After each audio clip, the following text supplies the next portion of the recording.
In this video, I'm going to teach you how to better hear and understand your intuition and how to make decisions that are in line and in harmony with your highest good and your spiritual growth and transformation. Now, our decisions are what shape and mold our life.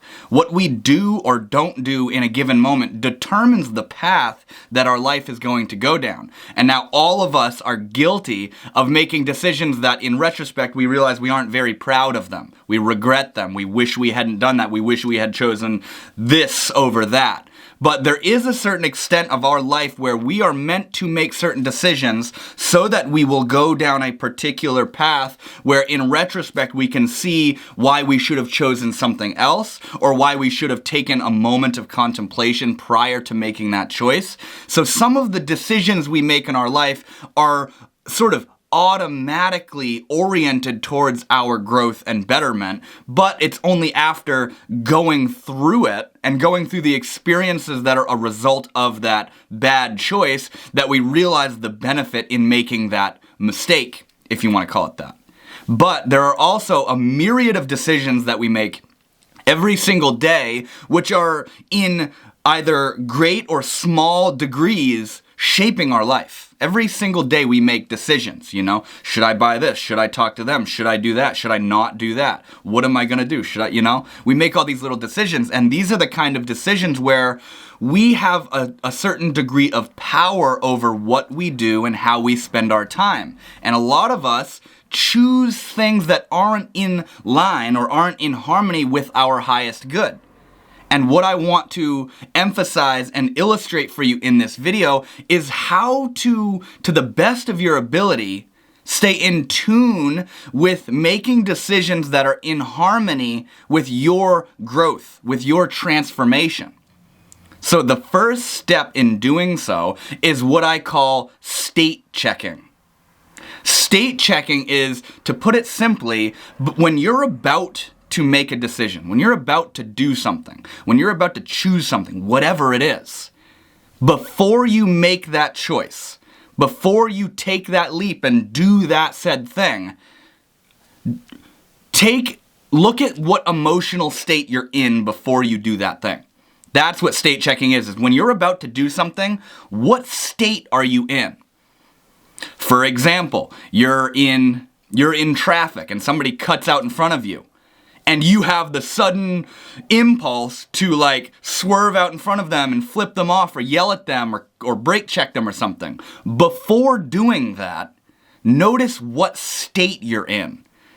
Now, generally speaking, if somebody cuts out in front of you and it doesn't really bother you on an emotional level, maybe it startles you a little bit and it, scares you for a second, that's one thing. But if you're in a high, clear emotional state, you're not going to feel this inclination to do something back to them, to get back at them. You're not going to cut out in front of them. You're not going to brake check them. You're not going to flip them off if you're in a high state.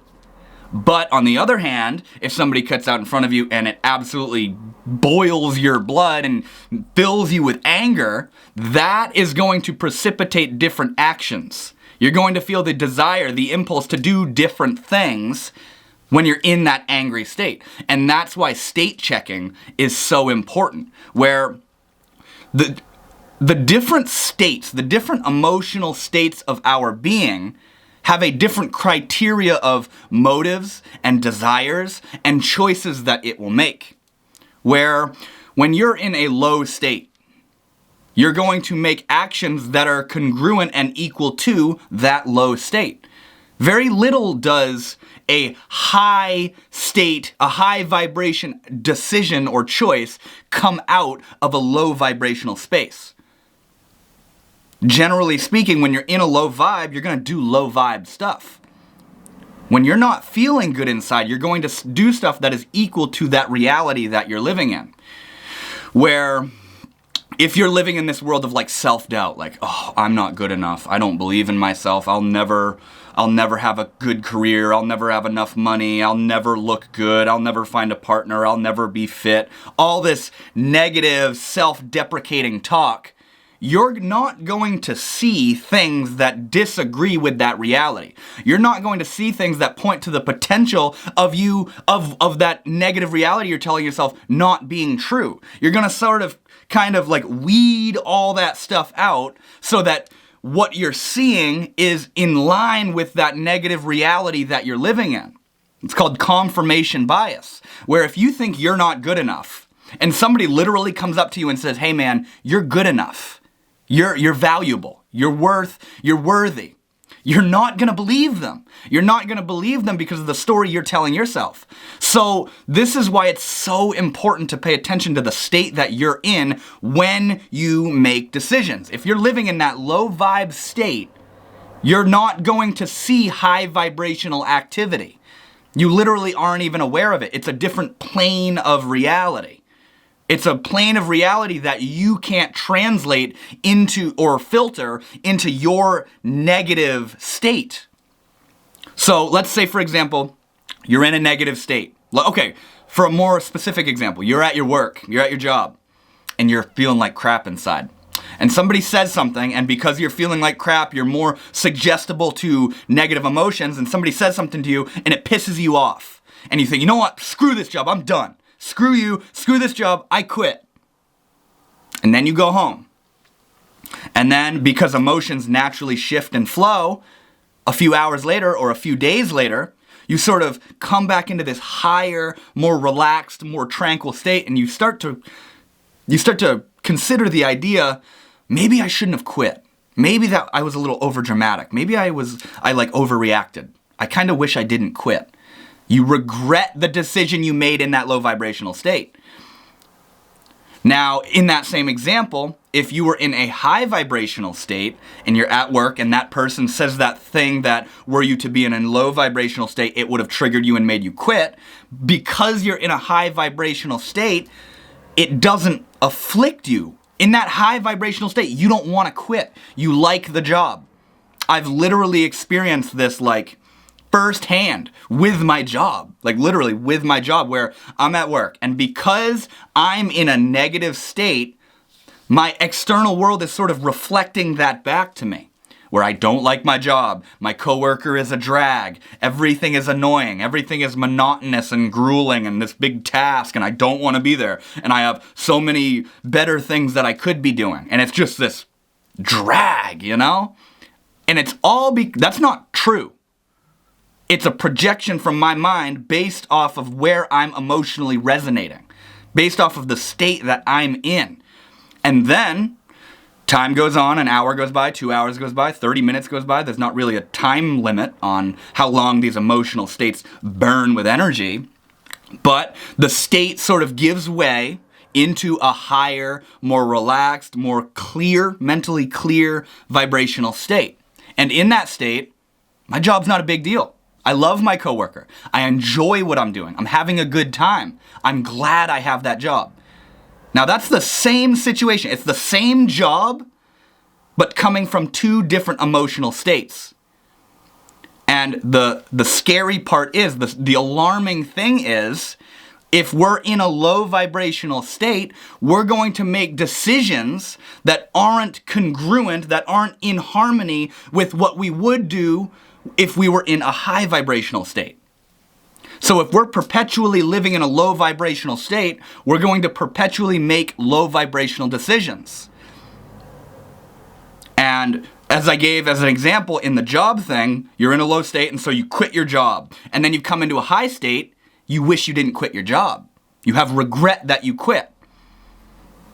Now, the idea in state checking, I also call it the divine compass.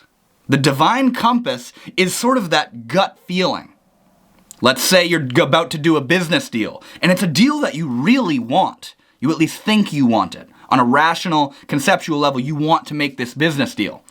And the businessman is giving you his pitch, he's giving you the deal, he's giving you the details of what he wants to do, and you want it, but everything in your being, everything in your gut, everything in your whole body is saying, don't do it, don't do it, don't do it. This isn't a good move, don't do it. And you're like, I want it, but everything in my body is saying not to. The divine compass, your intuition is saying, don't do it. It's telling you don't do it. And it would only be, it would only be ignorant to go with the deal even though your entire being is telling you not to. You're not considering all the different variables and facets of your own being. You know? It's kind of like the idea of how like in psychology, like in interrogations and stuff, they're asking somebody, did you commit this murder? And the guy says, no. Notice how he nods his head yes, but his mind says no. The mind is often severed or dissociated from the body. The coherence between the body, which is where the intuition comes from. The intuition doesn't often come from the mind. The intuition is a feeling where if we're not touched in to that feeling dimension, we're not going to be aware of what the intuitive voice is trying to get us to do. The intuitive voice is giving that guy away. The intuitive voice is saying, yes, I did do that murder. But his mind, which doesn't want to get caught, which doesn't want to blow his whole scene, is saying, no, I didn't do it. But everything else in his body is saying yes. And also like body language and stuff. If you're out hanging with a group of friends, and you know your mind says, I like these people, and I want to be with them, and I want to spend time with them, and I enjoy spending time with them, but you're closed off. And your body isn't really having a good time, and you feel insecure, and you feel like you're not really having a good time, and you're like trying really hard to fit in. Everything in your body is saying this isn't a good environment for you.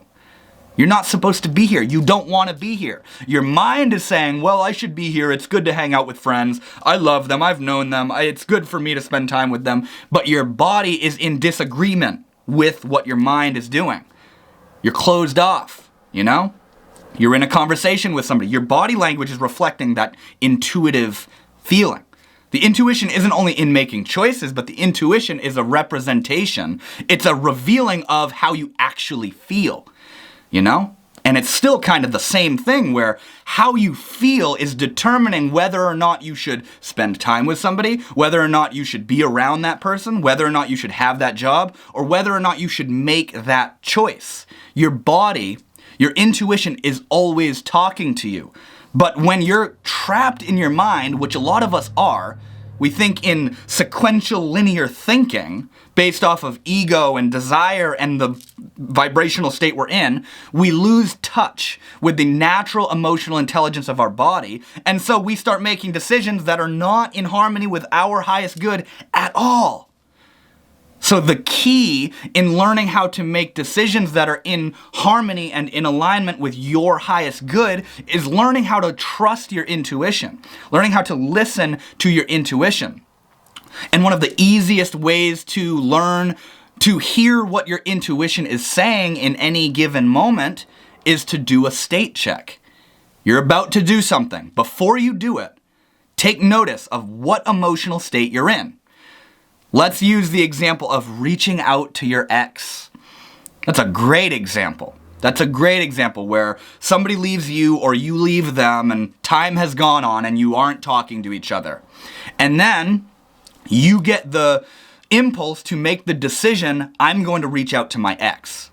Honestly, forget the motive, because even when you're in a low vibrational state, the motive it can seem good, but it's actually a distorted reflection of your low vibrational state. I want to make sure they're doing well. When in reality, the real motive is you're desperate, you miss them, you're lonely, you're caving in, you're withdrawing, and you miss their presence. So, you're hanging out, you're at home, you're just relaxing, and suddenly you start to stoop into this low vibrational state. Maybe even because you're thinking of them, and your state starts to drop. You start to drop down into negativity, sadness, loneliness, isolation, missing, nostalgia, wishing things weren't the way they are. And so arises the desire to reach out to them.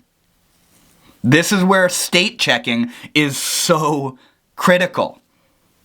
Your decision is coming out of a low vibrational state. And by nature, the way that our states work is in that low vibrational state, you don't have access to high vibrational wisdom. You don't have access to high vibrational mental clarity. You're in a low vibe state and you want to reach out to this person. That's a reflection of if you even should or not. If your desire to do that thing is coming out of a low vibe place, it's not a good move. It's not a good move. You're reaching out of a place of desperation. You're reaching out of a place of loneliness, of missing. And that reflects in the message. That reflects in what you say to them. You're not in a place of clarity. You're not in a place of love, of light, of unity and wisdom. You're not in a place of clear thinking. You're suffering. And out of suffering comes the desire to reach out. It's the same thing with using drugs, relapsing. If you're a recovering addict, you're not going to want to do the drug when you're in a high state. When you're in a high state, you're so proud that you aren't an addict anymore and you've let it go and you've moved on and you've beaten the addiction. But then somebody pulls out in front of you, somebody frustrates you, somebody dies or leaves you and you're heartbroken and despairing. Now all of a sudden, you feel the cravings, you feel the withdrawals, you feel like you want to do the drug again. Notice how the desire to go and choose to do the drug again is being catalyzed by a low vibrational state. But when you're in a high vibrational state, you don't want anything to do with the drugs, regardless of if something bad or troubling or hard and unfortunate happens in your life. When you're in a high vibrational state, you don't want to do that stuff that is born out of a low vibrational state. Now, to go back to the reaching out to your ex example, if you're in a high vibrational state, and you're looking over things and you feel clear and you feel loving and you think, you know what, I want to tell this person how much I love them. I want to tell this person how much they meant to me. And it's a pure intention. And everything in your mind, body, and spirit is in coherence and alignment with that action, then you should probably do it. And see, here's the really interesting part. When you're in a high state, you're in a high, clear state, and it feels absolutely harmonious and in the way of things, like in harmony with things, to send a particular message to your ex or whatever it is, or your friend that you haven't talked to in years, or whatever it is. When you send that message, it's coming out of that high vibrational state. And then because our states are constantly ebbing and flowing, when we drop down into like a more negative state, we may begin to harbor regret and guilt. Oh, I shouldn't have reached out, man. I shouldn't have done that. You know? I wish I never reached out. Oh my God. That reflection is coming out of a low vibrational state, even though your action in reaching out to that person was born out of a high vibrational state. So this brings into consideration how your different emotional states aren't really in agreement with each other. Now, are you going to more so listen to what your low vibrational self is saying and wants to do? Or are you going to trust your high vibrational self and what your high vibrational self is saying and wants to do? There is a discontinuity between the two. I mean, it's more so like the low vibrational state doesn't have access to the mental clarity of the high vibrational state. And so there are different actions and decisions and perspectives that are born out of that state. But then when you're in a high state, you have sort of compassion for your lower vibrational self. You understand it. And you understand that your actions in that high state are better for you. You know? So the key here is paying attention to what state you're in when you're about to do something.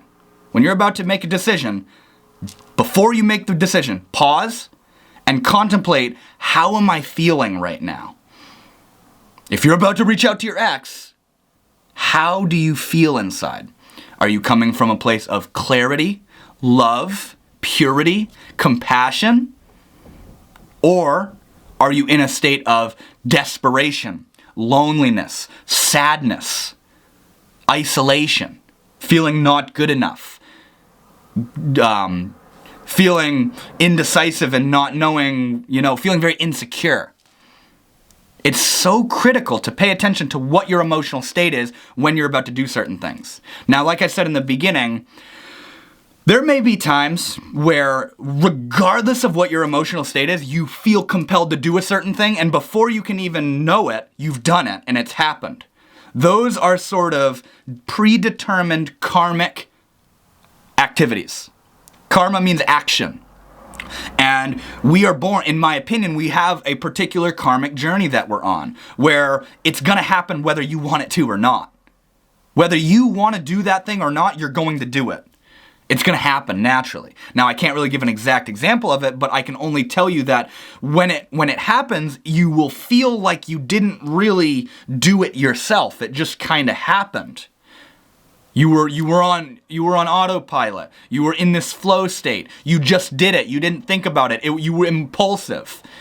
You were out of control. Things will happen regardless of your emotional state. Now, those things, they may reap benefits or they may reap negative results. And that is beyond our control because that is directly having to do with our spiritual development. And if you give it time and you stay in harmony with your intuition and with truth and with growing and transforming yourself, you will come to understand that that decision was for your greatest good. It was just kind of masquerading as a bad decision, a mistake, something you shouldn't have done at the time because you didn't have access to sort of the choice of, or being able to choose if you should do it or not. It just kind of seemed like it happened and then it felt like a huge mistake, you know? And then in retrospect, you can see that it was for your benefit. Like a lot of the hard times we go through, whether it was brought about by something we did or not, but yeah, moreover, when a hard time is brought about by a choice that we made, whether it's leaving somebody or quitting your job or moving or a business deal or whatever.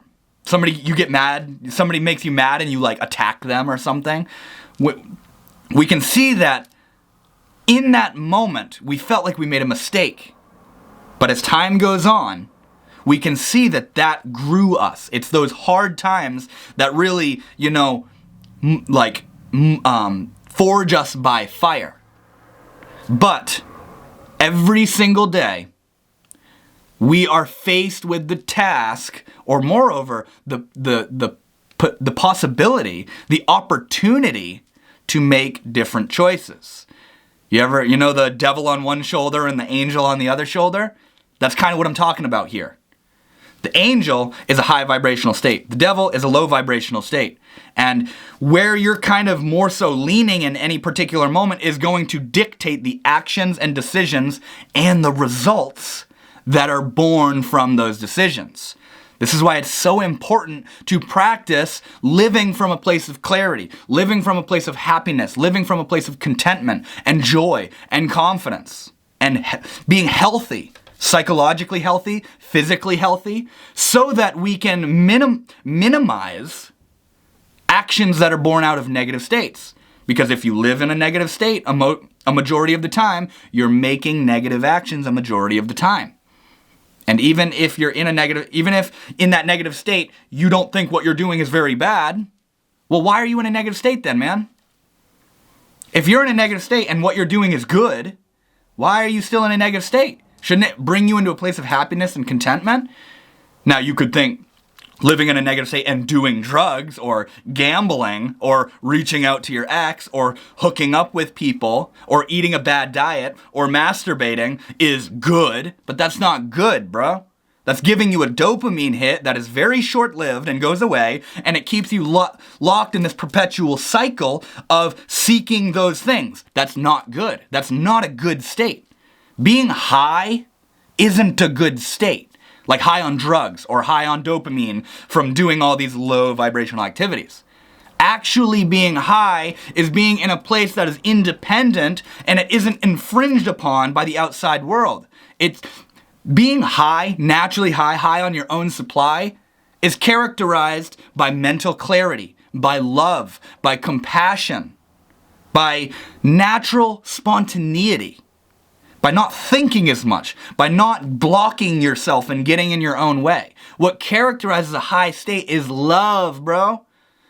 In a high state, your enemies are no longer your enemies. In a high state, your job isn't the problem. Or if it is, in a high state, you understand that it's time to go. In a high state, if somebody in your life is treating you poorly, treating you wrongly, in that high state, you understand that it's time to let go of that person. It's time to no longer associate with that person. In a high state, good actions are born. Mental clarity is like the name of the game in being high. You have no doubt. You have no, you're not insecure. You're completely confident and secure in where you are and in how you feel in that high state. And out of that, it's like this sort of domino effect that out of that state of confidence and love comes good shit, man. Good activities, good actions, good decisions, wise decisions. So the number one thing here in making good decisions is learning how to trust your intuition. And learning how to trust your intuition, the way you do that is by state checking. By feeling into that divine compass, as I called it.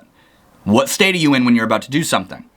If you're in a low vibrational state and you feel like just kind of like you're home and you feel like just laying around and eating junk food and playing video games and watching TV, and now I'm going to masturbate, now I'm going to take a nap, and now I'm going to smoke weed, and then later tonight I'm going to drink, and I don't feel like doing any of that stuff, and screw that, and you're just kind of this slug, that shows you the quality, the vibration of the actions you're making. Those actions are equal to your vibrational state. So if you were to take inventory of your vibrational state, you would realize that what you're doing is low vibration stuff. It's equal to the state that you're in. But then, when you come into a high vibrational state, you're floored with creativity and passion, and you eat healthy, and you have motivation, and you go to the gym, and you go on walks, and you spend time in nature, and you spend time with friends, and you create art, and you do good stuff, and you clean your house, and you don't want to drink alcohol or smoke weed, and rather than playing video games, you write, and you paint, and you make music, and you read, and you learn. Notice the difference. Notice the difference of activities that the same person is doing depending on what state they're in. So it's important to familiarize the things that you do in particular emotional states. Familiarize yourself in what you do when you're in particular states, you know? And then, once you realize that all your negative decisions and all your negative actions and all your negative habits are being born out of a negative state, that will create the inspiration, the motivation to raise your emotional state, to enhance your emotional state into one of love, clarity, wisdom, union, healthiness, psychological and, holistic health, health between mind, body, and spirit coherence, doing things out of love, doing things out of joy, out of celebration, and you will practice raising your vibe.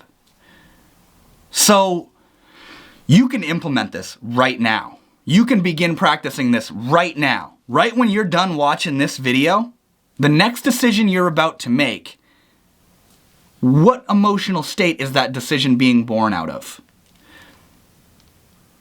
Look at the routine and the habitual way in which you live your life. What emotional state are you most frequently resonating on? Because I can tell you right now, your actions are being born out of the emotional state that you're in. And as I've said multiple times now in this video, if you're most commonly in a low vibrational negative state, you're most commonly making low vibrational negative decisions. If you're in a high vibrational state, you're going to make high vibrational decisions. You're going to lead a life of high vibration. And that's only going to help you out. And I can tell you right now, every single one of us has this divine compass. It's a matter of being able to hear it. I forget which religion talks about it, but they call it the still small voice within. The thing that knows what's best for you. When you're about to do that drug, the whisper, so faint because you're so disconnected from it, says, don't do it. You know you shouldn't do this. Stop. Yet we don't listen to it because we're so enmeshed in this low vibrational activity. Every single one of you knows what you should do next. Every single one of you knows what's best for you. It's just a matter of how closely and clearly you can hear it and how much you trust it. And trust your gut, trust your intuition, and make your decisions based off of that, as opposed to the mind, which is so used to low vibrational activities. So I really hope this video helped you guys out. Every single one of you knows the way. I can tell you that right now. It's just a matter of being able to listen. If you enjoyed this video, consider subscribing and liking, because it really helps me out and it helps get this video recommended to more people who could really hear this kind of stuff. So with that said, thank you all so much for watching, and I will see you all later. You may not have heard, but a while ago I published a book, Trippy Love, a collection of talks on psychedelics, spirituality, and the mystery of existence. Now this is an over 800-page book that includes over 54 hours of direct transcriptions from videos of my YouTube channel. This book includes over 90% of all videos I've ever shared on this YouTube channel in a compact and easy to read format. Now you may be wondering, why did I have the inspiration to turn my YouTube channel into a book? The first reason being, if my YouTube channel ever got deleted, I got this book right here, which holds so much sentimental value to me, but also what I understand that people digest information in a myriad of different ways. Some people are visual learners, other people like to listen, and other people like to read. And I understand that like what I've shared on this YouTube channel is, to me, very valuable information. It means a lot to me. It holds deep value in my heart. And making this book, I'm making that information available to a different group and percentage of people. So this book, it's easy to read. It's very flowy, it's very stream of consciousness style. If you watch my videos, you can expect that style in this book. And not only are you getting over 54 hours of direct transcriptions of videos from my YouTube, but also in the very beginning, you get over 35 pages of detailed detailed autobiography of where I came from. My life as a childhood and my early life growing up, and how each chapter kind of led to the next, and you know, the foreshadowings and seeds of my spiritual awakening and all this stuff. And I can tell you right now, that introduction section is literally my favorite part of this book right here. I poured my heart and soul into that, and if you've ever been interested in who I am and where I came from and the sort of roots of Northwood Shaman, if you will absolutely love that autobiography section. So not only do you get the autobiography and the 800 pages of transcripts, but also in the end, I included a short reflections and poetry section as well.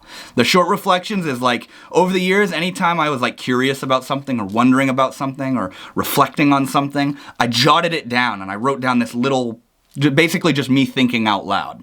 And I decided that to include that in the book because I thought it would be just interesting to have that in there.